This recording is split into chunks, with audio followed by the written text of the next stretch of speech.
amiga de Facebook, falecida por prestigiar a gente. Tá baixo? Tá baixo? Ou mais perto? Então é isso mesmo, né? Como nada é por acaso, eu fiz essa palestra, não com todo o conteúdo que eu vou passar para vocês hoje, mas muito parecido na semana passada, no Divino Mestre. Não, na semana passada não, nessa semana, foi terça-feira. E a leitura também tinha tudo a ver com o tema, né? A leitura que abriu lá no livro que eles usam era a respeito do Evangelho no Lar, do culto do Evangelho no Lar. Hoje a gente vê aqui algo como pensamentos positivos, né? Temos pensamentos positivos. O Roberto menciona isso na prece que faz, né? Que a gente busque sempre ter os pensamentos positivos no nosso dia a dia. E aí a gente vai descobrir que sim, né? Como nós vamos falar sobre prece, essa questão do pensamento ela tem tudo a ver. E essa palavra ela vai ser repetida diversas vezes ao longo do nosso bate-papo nessa noite. E nós vamos entender por quê. E vamos aprender também porque devemos dominar, educar e cuidar, vigiar do nosso pensamento. Tudo bem? Então venham comigo, eu vou traçar uma linha de raciocínio, vou traçar um caminho para que a gente chegue lá no ponto de falar realmente da prece, para que a gente entenda esses conceitos, principalmente ligados à sintonia, pensamento, emissão mental e coisa e tal. Tudo bem? Então vamos lá. Antes que a gente chegue então a falar efetivamente da nossa prece, eu gostaria de falar sobre intercessão espiritual. Por essa palavra intercessão, nós devemos entender intervenção ou influência, e aí no caso aqui espiritual, dos espíritos, ou seja, dos nossos irmãos que estão no outro plano, no plano invisível, no mundo espírita, no mundo espiritual, chamemos como quiser, né? E nós estamos invariavelmente sobre essa influência. No nosso dia a dia, entre nós mesmos encarnados, nós estamos o tempo todo influenciando e sendo influenciados, sim ou não? Nos diversos meios que nós frequentamos, e hoje nós podemos falar também sobre os meios digitais, nós estamos de alguma forma o tempo todo influenciando ou sendo influenciados. E não é diferente na nossa relação encarnados, mundo corpóreo, com os nossos amigos do plano invisível. É bom que a gente saiba disso. A gente vai ver lá na frente. É bom que a gente saiba que não estamos sozinhos, mesmo que pensemos que estejamos, né? De tal forma, então, que essa intervenção, que essa intercessão, essa influência dos espíritos, ela vai acontecer nos acontecimentos do nosso dia a dia. Então, no caso de um acidente de carro, por exemplo, não vamos dizer aqui que o acidente aconteceu por causa dos espíritos, né? Mas certamente houve ali o concurso de algum espírito numa situação específica durante essa situação. A mesma coisa acontece num bar, e a gente vê aqui um senhor, né? Já não é um jovem rapaz, né? Aparece mais um senhor que está lá bebendo, fumando, e atrás dele existe uma companhia espiritual. Aqui é um fenômeno natural, né? Um fenômeno da natureza, que em outros estudos, né? A gente poderia aprofundar mais, mas a gente também sabe que existe ali um concurso ou a intervenção dos amigos do plano espiritual. Aqui uma situação mais tranquila, mais corriqueira do nosso dia a dia, né? Um senhor lendo um livro e alguém ali acompanhando.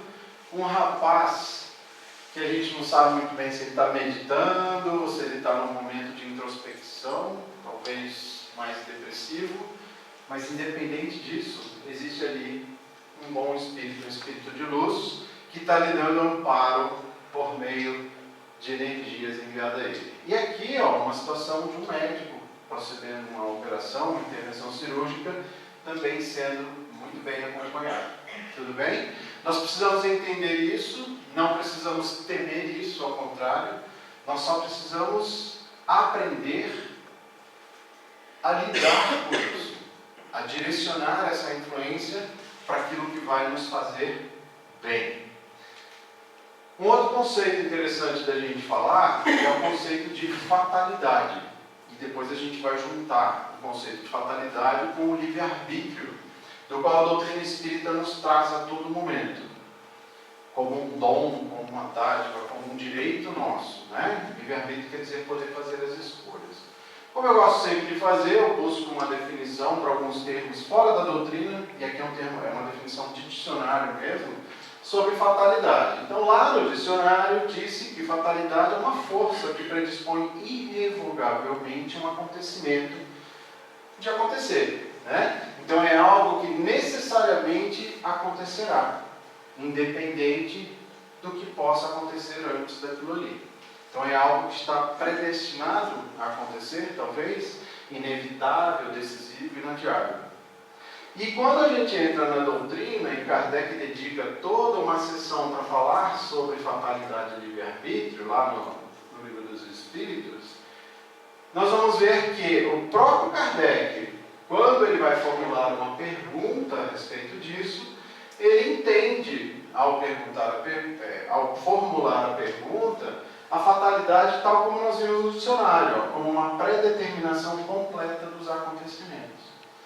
E a gente vê que as coisas convergem, né? Uma simples definição de dicionário ecoa na doutrina espírita. Então, vamos ver a pergunta para a gente entender isso aqui. A pergunta, então, é 851 e Kardec escreve dessa forma: haverá fatalidade nos acontecimentos da vida, conforme o sentido que se dá a essa palavra? Ou seja, todos os acontecimentos são pré-determinados? É aqui que Kardec, já na pergunta, demonstra entender a fatalidade dessa forma, né? Coisas que realmente vão acontecer sem controle nenhum nosso. E aí ele complementa de uma forma absolutamente inteligente que, se isso é verdade, como então fica o nosso livre-arbítrio? Né? Se nós temos fatos, e muitos fatos, ou alguns pensam todos os fatos pré-determinados, para que livre-arbítrio? Se ele não vai conseguir mudar, se a coisa já é predeterminada. Vamos ver o que os espíritos respondem. Eles falam o seguinte: a fatalidade existe unicamente pela escolha que o espírito fez ao encarnar ou reencarnar, desta ou daquela prova. Então nós sabemos também que antes de virmos para essa existência e todas as outras que já tivemos a oportunidade de ter, entendam a existência como a oportunidade de viver no mundo encarnado. Então, antes de virmos, nós temos uma preparação. Nós fazemos um planejamento encarnatório. E lá nós podemos, dependendo do nosso merecimento, e sendo sempre amparados por espíritos superiores a nós, escolher a nossa prova. E quando nós fazemos isso, nós instituímos para nós, durante essa existência, uma espécie de destino. Uma espécie de destino, que vai ser, na verdade, a consequência daquelas coisas que nós escolhemos, daquelas condições que nós escolhemos para vir para cá. Tudo bem? Consegue acompanhar? Está complexo? Não, né? Eu vou olhando as cabecinhas, né? Você vai fazendo assim, a gente vai dosando aqui a profundidade, né? Mas esses são conceitos realmente fáceis, né, de entender. E a gente está, como eu falei, construindo aqui um caminho, né, para chegar lá na prece. Que tipo de escolhas são essas que a gente faz? Nós temos a oportunidade de fazer as escolhas de algumas provas, mas quais são elas? Será que tudo a gente escolheu lá? Vou casar com fulano de tal, vou ter tantos filhos, vou morar na casa tal, vou morar em São José dos Campos? Não, vou morar em Paris, vou morar em Londres. Será que a gente entra nessa minúcia de detalhes? E as questões morais também? Será que a gente escolhe antes de vir que vai ser bom, vai ser honesto, que vai ser justo? Sim ou não? Vamos ver? Então vamos lá. As provas que a gente planeja, elas são de natureza física. Então, encontra-se dentro desse rol de provas de natureza física eventuais deficiências do nosso corpo físico, doenças, limitações financeiras, a família que a gente vai pertencer. Então, quando a gente for reclamar daquele irmão chato, daquele A gente tem que lembrar que nós escolhemos lá, antes de vir, pertencer a essa família. Então não vamos ficar terceirizando as coisas, não, botando a culpa nos outros, porque a responsabilidade continua sendo nossa. Faz parte do nosso planejamento encarnatório, nós não vamos aprofundar nisso, mas sabemos algumas razões, como por exemplo, resgatar faltas do passado, né? Resgatar alguma coisinha ali com aquele irmão que não ficou muito bem ajustado, e a gente vem para cá nessa condição de pertencer a uma determinada família. E algumas outras, tá?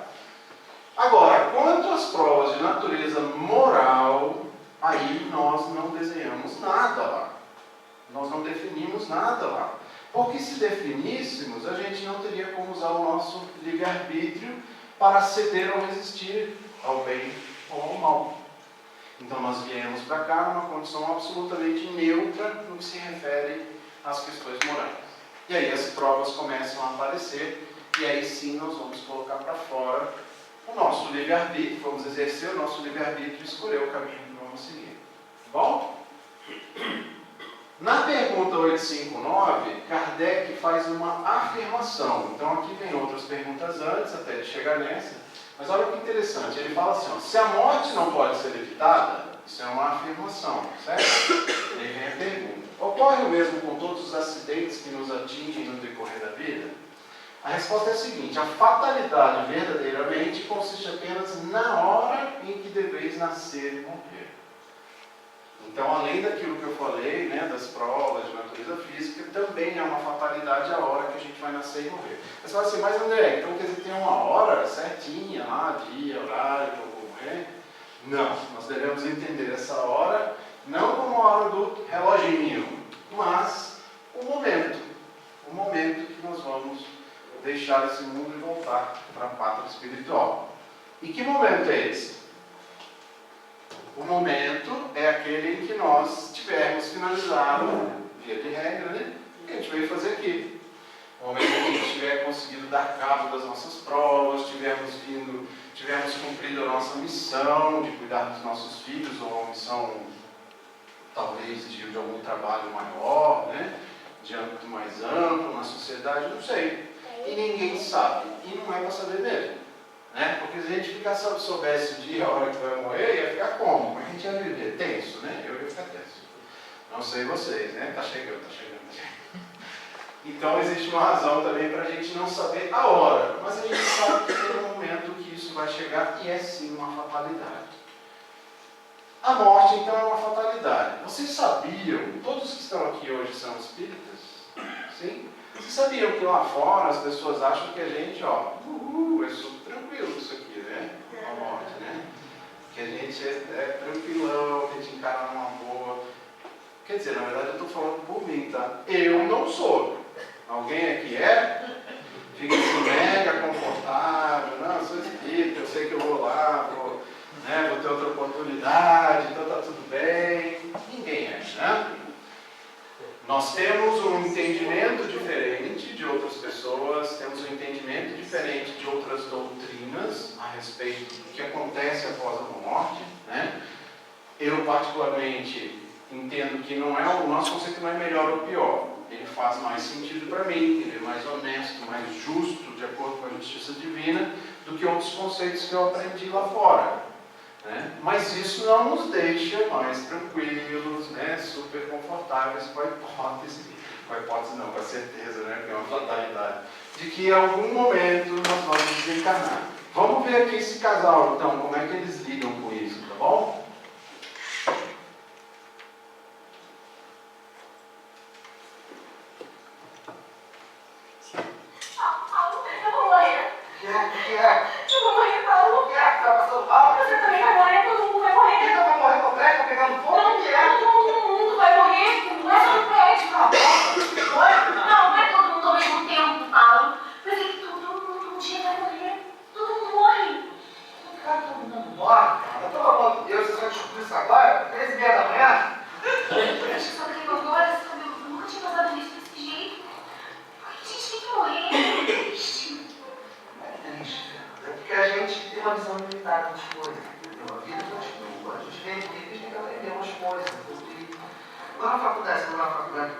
coisa, não tem mais que voltar para casa. Morrer é isso, voltar para casa. Mas acontece que na faculdade a gente sabe a hora que a aula termina, eu não sei a hora da minha própria morte. Será que todo mundo tem uma hora exata para morrer? Tem uma estimativa de tempo, assim, um período que é o período necessário para você fazer o que tem que fazer aqui para depois ir embora. O problema é que a gente acaba diminuindo esse tempo, né? Dando mal no corpo, os vícios, enfim, vivendo mal, a gente tudo vai embora. Dormir é importante para você. Agora não dormir que ela tem quase 6 anos. Como é que você sabe se você está morrendo da skate? Sei lá, no meio do mundo. Não sei, pode ser. Como é que você conseguiu conviver com essa informação, Paulo? Convivendo, Fernanda, todo mundo convive com isso, meu Deus do céu. Você já vem com a gente, poxa. Olha, eu até prefiro não saber a hora que eu vou morrer. Não vai que eu soubesse. Ia ser um tormento, ia ficar agoniado. Tá chegando. Eu não ia fazer planos, isso ia afetar a maneira como eu organizo minha vida. Sei lá, deixa eu estar pronto para saber. O filho, quem organiza esse negócio, sabe o que está fazendo? Paulo, liga pra sua mãe. Se despede dela. Fernanda, vamos comigo. Você tem duas coisas certas na vida. Uma é que a gente vai morrer. E a outra é que tem conta tudo para a gente pagar. Então eu preciso trabalhar. Bom?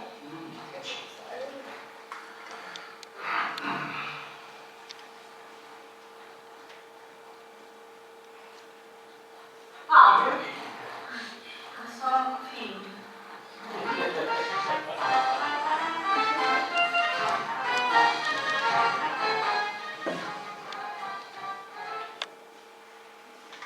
Muito bem. Esse aqui é um dos filminhos que tem lá no canal Amigos da Luz, né, no YouTube. Eles usam de humor, de um bom humor, né, para tratar de coisas sérias da doutrina espírita. E vocês conseguiram perceber várias coisas que a gente falou até aqui, e que ele comentou lá com a esposa dele, que estava agoniada lá, porque descobriu, né, que todo mundo vai morrer um dia. Então tá bom. Então isso é só para dar uma descontraída e mostrar que todos nós temos sim essa condição, um pouco de ansiedade, talvez, por não saber exatamente esse momento, né? Mesmo tendo uma certeza que a doutrina nos dá e nos traz, de que nada é o fim, a morte. Na verdade, a morte é um começo, né? Ou um recomeço. Muito bem. Então, essa lição dos Espíritos sobre a fatalidade, o livre-arbítrio, ela se contrapõe de forma muito marcante a uma tese filosófica do determinismo. Nós não vamos entrar nela, né? Mas que é discutida há milênios por filósofos e que sustenta que tudo o que acontece está predeterminado. E se assim fosse, o universo seria praticamente como uma máquina em funcionamento e nós como marionetes, né? Nós não teríamos essa possibilidade do exercício do livre-arbítrio. Então, para a gente nunca esquecer, a fatalidade é um produto do livre-arbítrio, no sentido que nós fizemos as nossas escolhas lá no planejamento encarnatório. Os espíritos podem sempre nos influenciar, nós precisamos ter essa premissa, vamos dizer assim, em mente. O limite dessa influência dos espíritos é o nosso livre-arbítrio. Então, jamais a gente poderá terceirizar para os nossos amigos do mundo espiritual a responsabilidade, dizendo assim, não, eu fiz isso porque eu estava sob influência espiritual. Porque o livre-arbítrio é nosso. Nós dominamos o nosso livre-arbítrio. A influência vai estar lá, mas nós é que vamos sempre decidir o que vamos fazer, né? Então, os espíritos não podem nos obrigar a fazer ou deixar de fazer alguma coisa. Tá bom? Nós seremos sempre responsáveis por nossas ações. Então, essa influência dos espíritos e tal, nos nossos pensamentos, ações, nos acontecimentos da vida, ocorre mesmo? Vocês acreditam nisso? Pelo que falamos até aqui? E se sim, como ela ocorre e como nós podemos então estabelecer uma relação saudável e proveitosa dessa influência? É isso que nós precisamos entender.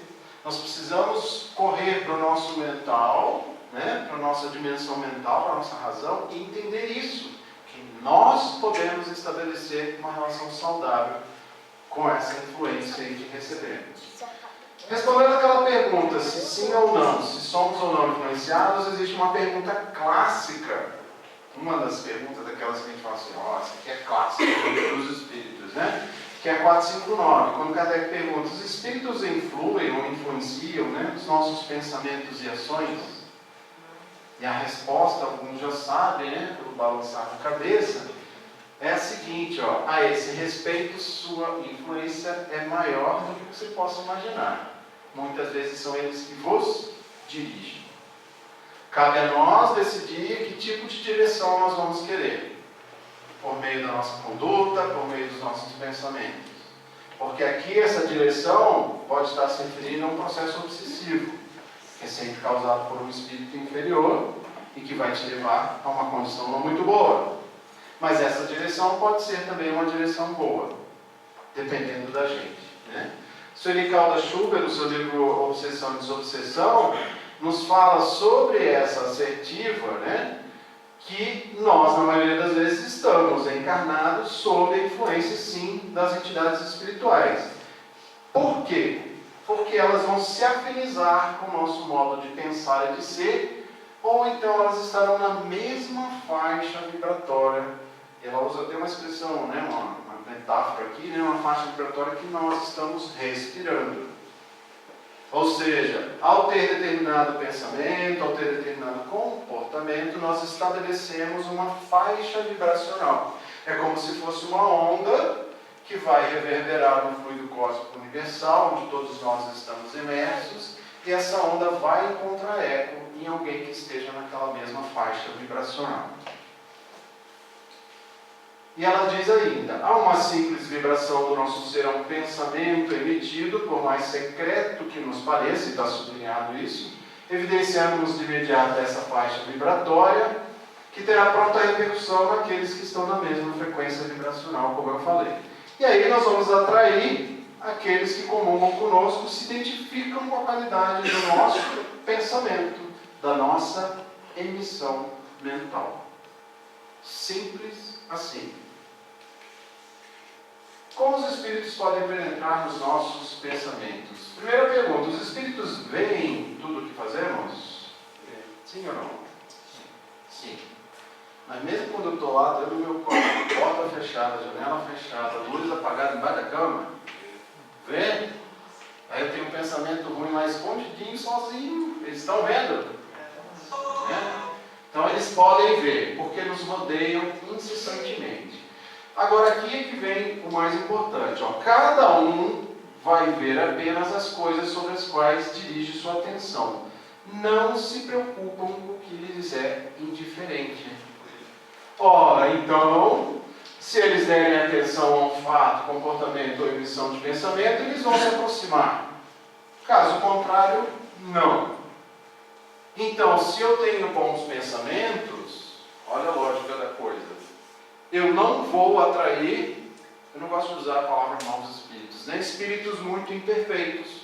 Por quê? Porque eles não estão a fim de estar ali naquela faixa vibracional boa, de pensamento bom e comportamento bom. Da mesma forma que se eu tiver pensamentos maus, ruins, imperfeitos ao extremo, ou comportamentos, eu também não vou ter o concurso de bons espíritos. No primeiro caso, eu vou ter concurso dos bons espíritos, com pensamentos bons e comportamentos bons. E os maus não vão ter interesse, não vão se aproximar.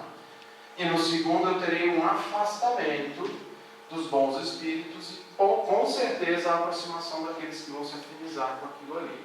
Inclusive, o nosso espírito protetor, sabemos disso, dá uma afastadinha, viu, gente? Quando a gente está insistindo muito ali naquela trilha, naquele caminho não muito bom. Aí você vai falar, não, mas eu aprendi que eles nunca nos abandonam. Eu falei que eles se afastam. O primeiro sinal que você der a eles, de que entendeu que está fazendo um caminho errado, pode ser inclusive por meio de uma prece, eles retornam com a maior alegria. Mas se eles percebem que a gente está insistindo demais num comportamento, num tipo de padrão mental de pensamento que não os agrada, eles vão afastar. Claro, não está me ouvindo, né? Então, deixa aí, né? Vamos ver até onde vai chegar isso. Pois não. Eu fiz uma pesquisa a esse respeito para descobrir o porquê das coisas. E eu descobri umas coisas. Uma é que a nossa tendência é preciso serem descobertos por nós mesmos. Né? Nossa tendência. Tem as tendências, porque o ser humano ele faz aquilo que gosta. Não vem com essa história não, porque o cara faz aquilo que gosta.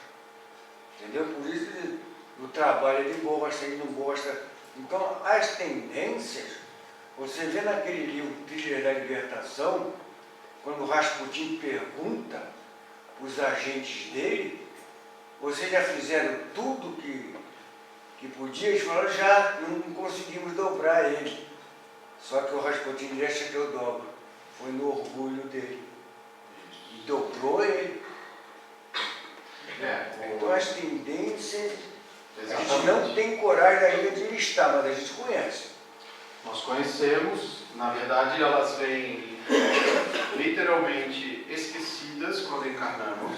Daí o papel importantíssimo dos pais na primeira infância, 0 a 7 anos, de identificar essas tendências nos seus filhos e prover um novo rumo para aquilo. Se os pais não fazem isso, a responsabilidade é dos pais mesmo, tá? Nesse caso. Ele vai começar a desenvolver, porque vai chegar numa idade que começa na segunda infância ou na adolescência, que aquilo ali vai começar a voltar. E aí, se ele não teve uma base para desestruturar, desconstruir essa tendência que ele traz na bagagem dele, ele vai aflorar novamente todo aquele comportamento que ele já vem carregando, né? E sim, nós sabemos quem somos, né? Mais do que ninguém nós sabemos quem somos. Se não sabemos, temos ferramentas disponíveis para descobrir, né? Dentro da doutrina espírita, dentro de outras religiões, ou mesmo utilizando outras ferramentas de autoconhecimento, né? Conhece-te a ti mesmo, né? Então, ferramentas de autoconhecimento para você tentar se entender, né? Identificar principalmente a sua personalidade, por que você é assim, por que você é assado. Tudo bem? Tudo bem. Então vamos lá. Há espíritos que são diferentes das ações do pensamento dos homens, como a gente falou, mas tem uns que gostam de ficar ali do lado quando vê que a gente está fazendo alguma coisa errada. Eles sentem prazer nisso, ó. Eles gostam de assistir malfeitos, porque eles se identificam com aquilo, né? Mas há também os bons espíritos que vão acompanhar, né, as criaturas somos nós, tá? Anotando a caridade que elas fazem, amparando, estimulando para que continuem fazendo daquela forma, para elevar então o seu padrão, elevar aí a sua evolução. Estamos juntos até aqui? Pessoal, estão aí, tá todo mundo? Então a aproximação. É bom que nos lembremos de que temos testemunhas, como eu falei um pouquinho atrás, né? Que elas ficam registrando todos os nossos atos. Porque quando a gente se julga muito só, né? Achando que, ó, tem ninguém por perto, olha para cá, olha para lá, levanta a toalha de mesa, não tem ninguém, né? Aí a gente começa a ter esses pensamentos que a gente não deveria pensar. E agora, diante de tudo que a gente já conversou até aqui, a gente sabe que eles estão ali ouvindo. E se o pensamento não é bom, mesmo estando sozinho, a gente vai ter uma companhia não muito boa. Nossos pensamentos nos mostram quem somos na realidade. É engraçado que a gente não liga, né? Não? Essa colocação que você fez é perfeita, mas o ser humano não se apercebe que está sendo observado. O ser humano é muita gente, eu percebo. Não, isso é quando isso. A gente tem que sair daqui com essa percepção. É justamente por isso que eu trago esses conceitos. A gente tem que sair daqui e temos que ser multiplicadores disso. Não sei se o senhor falou percepção assim mais concreta, de olhar e ver espírito, alguma coisa assim, mas a gente precisa sair daqui com essa percepção. Eu estou dizendo que eu estou sendo observado. Se eu fizer uma coisa boa, se eu fizer uma coisa boa, mas eu não penso. Mas se a gente lembrar disso, a gente vai pensar duas vezes, não vai? Pode sim. A gente não pensa duas vezes antes de fazer alguma coisa quando nossos filhos estão do lado, que a gente talvez fizesse quando está sozinho? Mesma coisa. Pense assim, tem alguém que gosta muito de mim que está vivendo nessa hora. Eu estou sozinho, não tem nenhum encarnado do meu lado. Mas se eu fizer isso, eu vou magoar essa pessoa. Essa pessoa não precisa ficar, mas quem é? Quem é? Esse é o espírito protetor. Eles ficam muito tristes quando veem que a gente não está no caminho certo. Pô, eles estão junto com a gente desde da preparação para a gente vir aqui, né? Então a gente tem que pensar nisso. Tem alguém que gosta da gente que está ali do nosso lado o tempo todo, senão o pensamento vai tocando aqui na parede. Então, sobre pensamento, sintonia e fluidos, vou passar rápido aqui. Então, o pensamento exerce uma poderosa influência no fluido cósmico universal, né, que foi como eu falei, é como se todos nós estivéssemos num oceano e fôssemos peixinhos, tudo bem? O fluido cósmico universal eu gosto muito de explicar dessa forma, porque a gente não vê, né, daí tem que trazer para uma coisa mais concreta. Então, é como se todos nós estivéssemos dentro de um oceano, ok? Um líquido.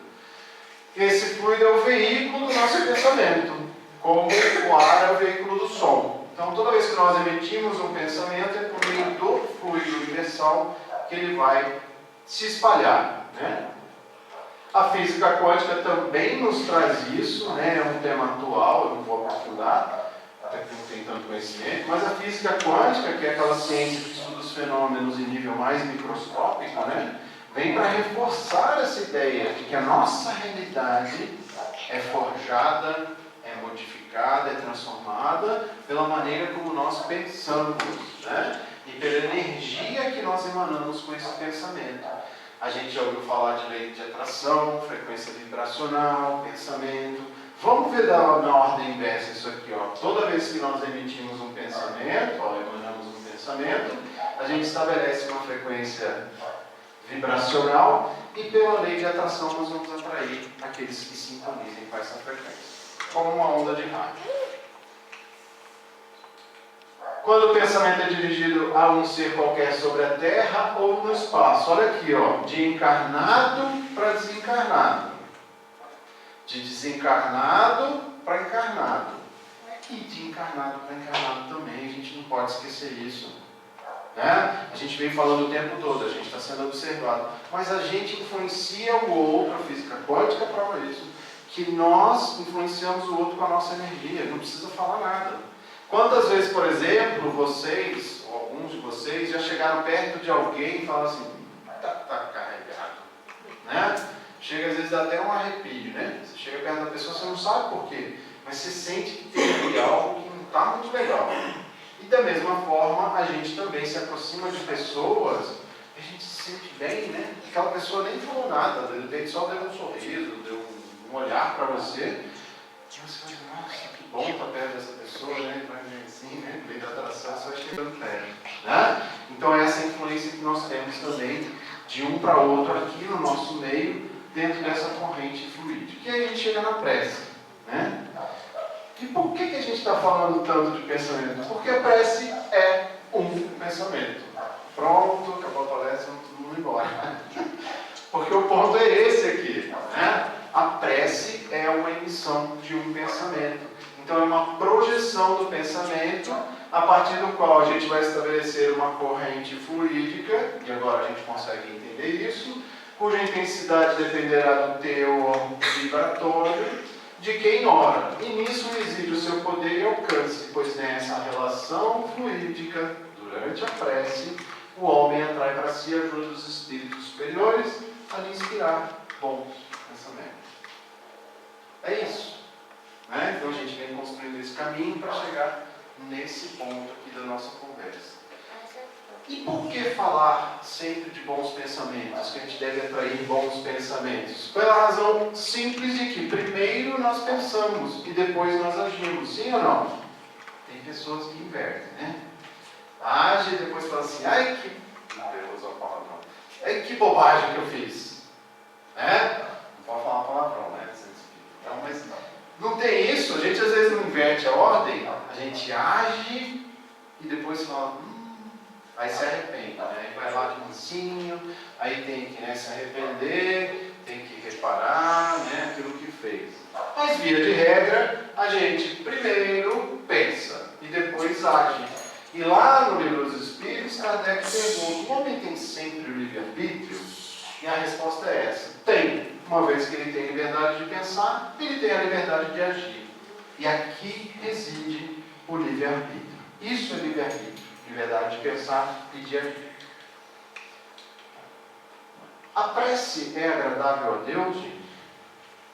Sim, né? Então a prece é agradável a Deus. Sempre.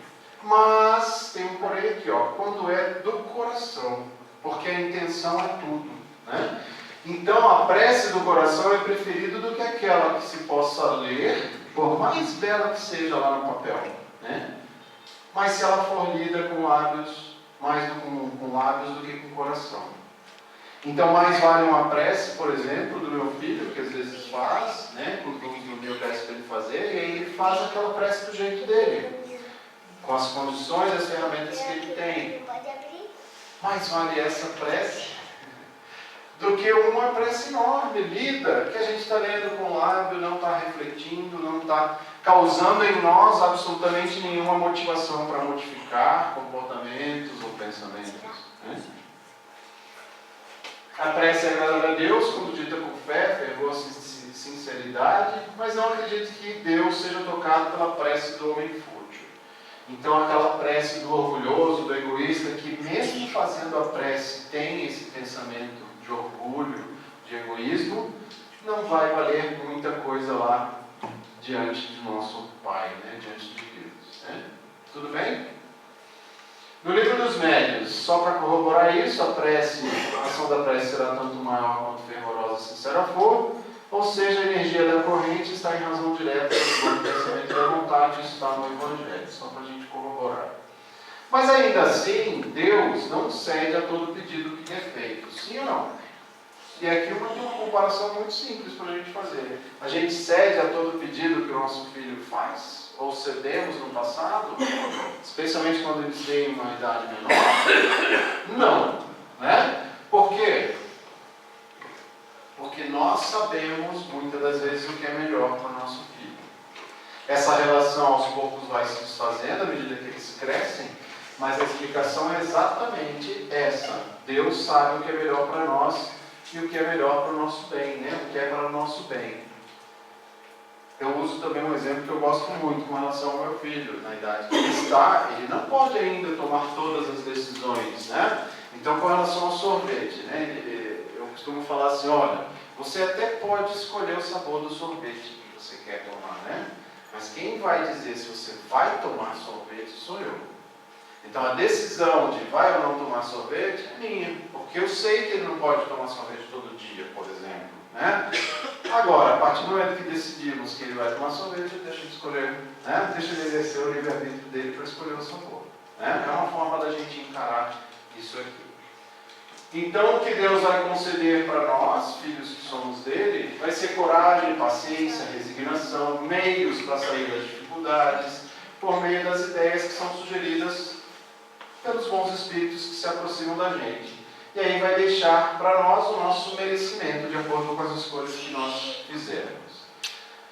Dentro das leis naturais, tem uma lei que chama de adoração. Então, a prece, ela é uma adoração. Ela é um ato de adoração. Não estou falando daquela adoração, né, que se joga no chão.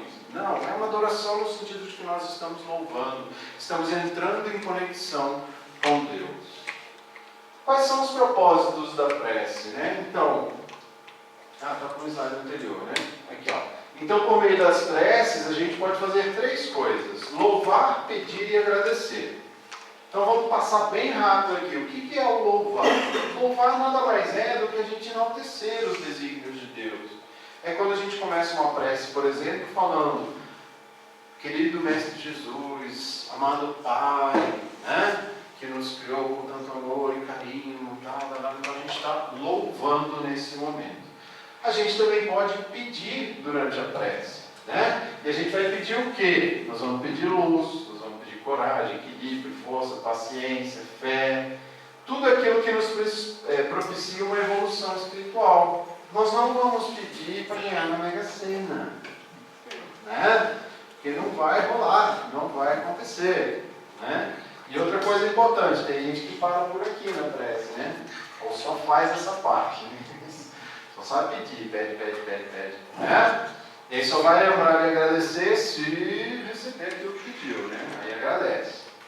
E por fim, essa é a parte que eu considero uma das mais importantes de uma prece, é a gente agradecer, reconhecer as bênçãos recebidas, a alegria, o trabalho, as oportunidades, a própria vida, que são também oportunidades todos os dias, né?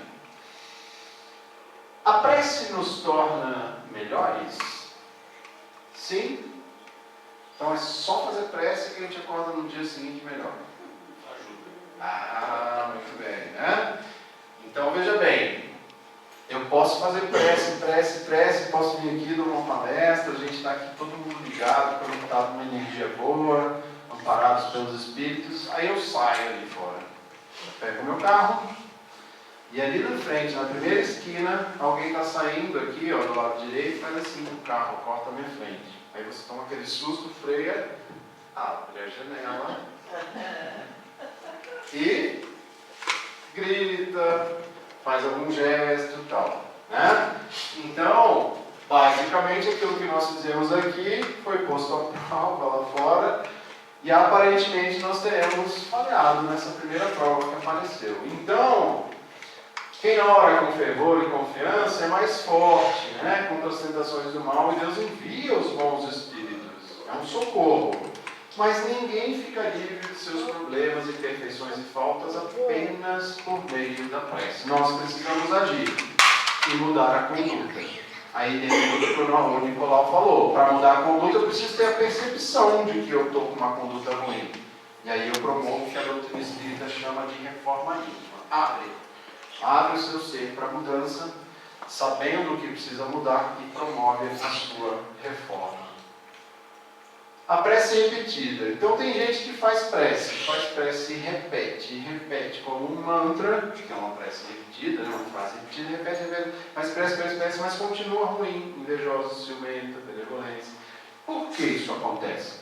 Porque na verdade o essencial não é orar muito, mas orar bem. Então essas pessoas que eu mencionei são aquelas pessoas que têm sim uma vontade, têm um hábito de orar bastante, mas elas não têm o hábito de olhar para si e reconhecer as suas imperfeições. Por isso que elas oram, fazem muitas preces, mas continuam com o mesmo comportamento. A gente dá umas escapadinhas de vez em quando, umas derrapadas na curva. Será que só fazer prece, né, já é o suficiente para Deus perdoar as nossas faltas? De novo, né? Raciocínio é o mesmo, né? Então, Deus sabe discernir o bem do mal. Então a prece em primeiro lugar, não vai esconder as faltas. Já aconteceram, está no passado. A prece não esconder. Okay. Aquele que a Deus pede perdão de suas faltas, só obtém a mudar de conduta. É a mesma coisa, né? Então mais vale um exemplo do que 1000 palavras, né? Para trazer um ditado que a gente usa no nosso dia a dia, né? Então as boas ações são as melhores preces. Eu gosto dessa frase, né? As boas ações são as melhores preces. E pelos outros, é válido orar para outra pessoa? Tem alguém que eu gosto muito, mas ela não mora aqui na minha cidade, eu não consigo ajudar ela pessoalmente. Será que fazendo uma prece para ela eu vou estar ajudando? Sim, né? Então o espírito daquele que ora age por sua vontade de fazer o bem. Então aí já existe uma faixa vibracional, um padrão mental, uma emissão do pensamento que vai atrair bons espíritos para ajudar aquela pessoa. Nós temos, pelo pensamento e vontade, um poder de ação que transcende a esfera corpórea. Isso é uma doutrina, eu acho fantástico, né? Então nós não somos só um ser físico, né? Nós temos um poder que transcende essa nossa dimensão do físico. E podemos usar ele por meio da prece para ajudar quem não está ao nosso lado. Atenção, antes da próxima perguntinha, a gente está quase terminando, tá, gente? Então, muitos acreditam que a oração tem a função básica de mudar o rumo das circunstâncias e das ocorrências. Outros, em suas petições, usam até barganha, né? Fala assim, olha, Jesus, eu adoro comer quindim, mas se eu conseguir isso aqui, que eu estou querendo muito, eu prometo ficar 1 ano sem comer quindim. A gente começa a barganhar com Jesus, com Deus, né? Então também não vai rolar, tá? Então, o que acontece? As nossas provas são nossas, né? Elas nos pertencem. Fomos nós que escolhemos, inclusive, boa parte delas. Não foi isso que a gente viu lá no início? Então elas estão nas mãos de Deus e tem algumas que têm que ser superadas até o fim. Ah, mas o fardo está muito pesado, não estou dando conta. Existem alguns casos em que as provas que planejamos são sim aliviadas ou amenizadas, né? Mas via de regra nós fomos amparados nessas escolhas e a gente tem sim condições de carregar essa cruz, tá? A gente não pode nunca duvidar disso. Deus nos suscita o pensamento necessário para, por vós mesmos, sair do problema. Ou seja, Ele não vai tirar o problema de você, mas Ele vai te dar força para você suportar esse problema. E é válido orar pelos que estão já do outro lado? Sim, muito importante, é muito válido, né? Então a nossa prece por eles não vai mudar o que eles fizeram, não vai mudar o que eles estão passando lá, colhendo os frutos, né, do que fizeram por aqui, mas a alma para quem se ora experimenta um alívio, né? A prece motiva eles ao arrependimento, à vontade de reparar, ao concurso de bons espíritos lá, da mesma forma que acontece conosco, né? E no céu e inferno, né, tá lá, os espíritos sofredores pedem essas preces e elas são proveitosas para eles, porque eles entendem que não estão sós, que tem alguém que está preocupado com eles. Isso traz um alívio danado, né, para eles suportarem também o que estão passando por lá. Que pode, eu não estou falando aqui que está todo mundo lá no umbral, isso que eu estou falando. Às vezes é suportar, por exemplo, a condição de ter desencarnado, né? A gente sabe que tem espíritos que ficam ali num estado de perturbação assim que desencarnam. Às vezes uma prece pode trazer esse alento a eles também. Para quem que a gente faz prece? Dá para fazer direto para Deus ou tem que ir? Não, peraí, quem é você? Querendo orar direto para Deus? Não, vai aqui, ó, ora para o seu anjo da guarda, depois você vai subindo aí a escadinha. Sim ou não? Podemos orar direto para Deus ou não? Podemos, né? Então, as preces devem ser feitas diretamente ao Criador, mas podem ser feitas aos bons espíritos, tá bem? Então não tem nenhum problema não, a gente pode falar com ele direto, né? Quando a gente escolhe orar a outros seres, além de Deus, eles vão nos servir de intermediários, de intercessores, mas não duvidem que o que nós pedirmos eventualmente para eles só vai realmente acontecer, né? Só vamos receber se houver lá a essência, né, de Deus. Então ele precisa estar realmente nesse concurso com aquilo que Deus nos ensina que devemos ter de conduta, de pensamento para a gente receber por merecimento o que temos direito aqui. E onde que a gente faz a prece? Só no centro espírita, né? Não, em casa também pode. Mas na rua não pode, né? No ônibus. No ônibus lá, pode fazer prece? Depende da condição do cara estar lá pendurado. Está bem, né? Sofando, não, então. Podemos, né, gente? A gente sabe que não há lugar, né? Porque o poder da prece não está restrito a um lugar. O poder da prece está no pensamento, então não se prende a palavras, ao lugar. Então a gente pode orar em qualquer lugar. Sozinho, com um monte de gente, tanto faz.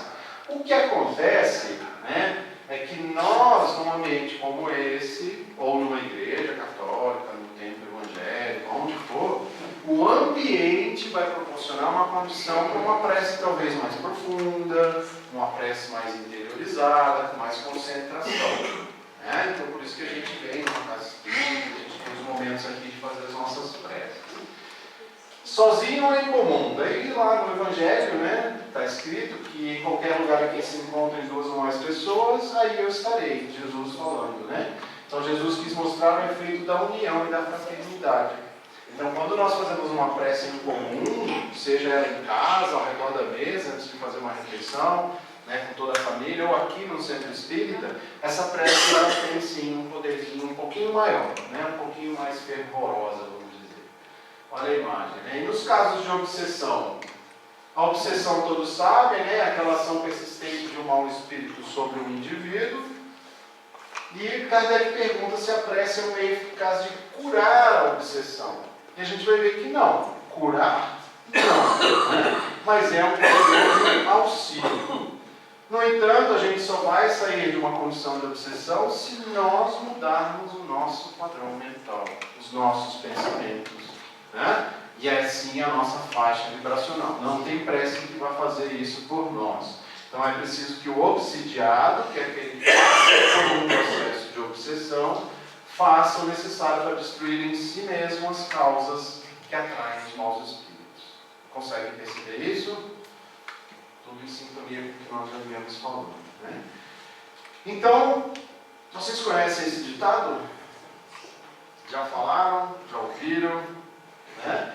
Me digas com quem andas e eu te direi quem és. Então, a partir de hoje, a gente tem um combinado. Diante de tudo que nós conversamos aqui, nós, a partir de hoje, vamos mudar esse ditado. Eu nem sei quem é o autor, mas eu vou mudar esse ditado e vocês vão falar isso a partir de agora. Ó. Me diga o que pensas e eu te direi com quem andas. Né? Porque diante do que nós conversamos aqui, sabemos que, por meio do nosso pensamento, a gente atrai pessoas afins, pessoas que têm afinidade conosco, e elas vão nos acompanhar, elas vão andar com a gente. Né? Para isso, orar e vigiar sempre. Lembrando que é orar pelo outro e vigiar o nosso pensamento. Não é o contrário, tá?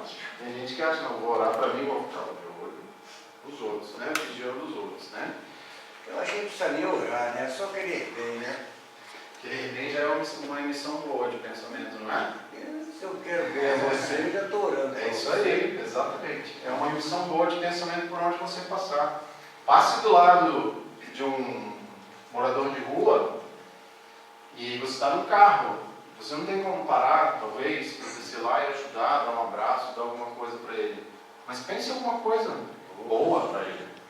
Está fazendo uma prece, está orando, né? Cabe a nós decidirmos então que tipo de companhia nós vamos ter. Essas que estão aí projetadas ou essas? E só nós. A profilaxia, que em medicina quer dizer prevenção de doenças, para que a gente tenha boas companhias, está aqui. Jesus disse, eu sou a porta. Esse é o rumo que se nos oferece. É na mensagem de amor trazida pelo Mestre que encontramos a nossa destinação. Então, a única profilaxia eficaz contra maus pensamentos e, portanto, más companhias espirituais é a do Evangelho. Mas nos pensamentos e na prática, como a gente viu na maioria das questões que trouxemos. A prece é sempre um medicamento eficaz. Enfim, os remédios são praticar o bem e ser bom, promovendo diariamente a nossa reforma íntima. E se ela é íntima, ela é nossa. Ela é de dentro para fora. Não adianta chegar em casa agora e falar, tá vendo? Eu aprendi lá no seu espírito, você não faz isso, você não faz aquilo. Não. Não, queridos, a coisa é de dentro para fora. Por isso que chama reforma íntima. Né? E como mensagem final, eu trago um trecho do livro Fonte Viva, Chico Emmanuel, né? Que diz o seguinte: todos lançamos em torno de nós forças criativas ou destrutivas, agradáveis ou desagradáveis ao círculo pessoal em que nos movimentamos. A árvore alcança-nos com a matéria sutil das próprias emanações. A abelha pode viajar intensivamente, mas não descansa a não ser nos compartimentos da própria colmeia, onde ela vive. Assim também o homem vive no seio das criações mentais a que dá origem. Nossos pensamentos são paredes em que nos enclausuramos ou são asas com que progredimos na ascensão. Como pensas, viverás. Nossa vida íntima, nosso lugar. Gente, muito obrigado.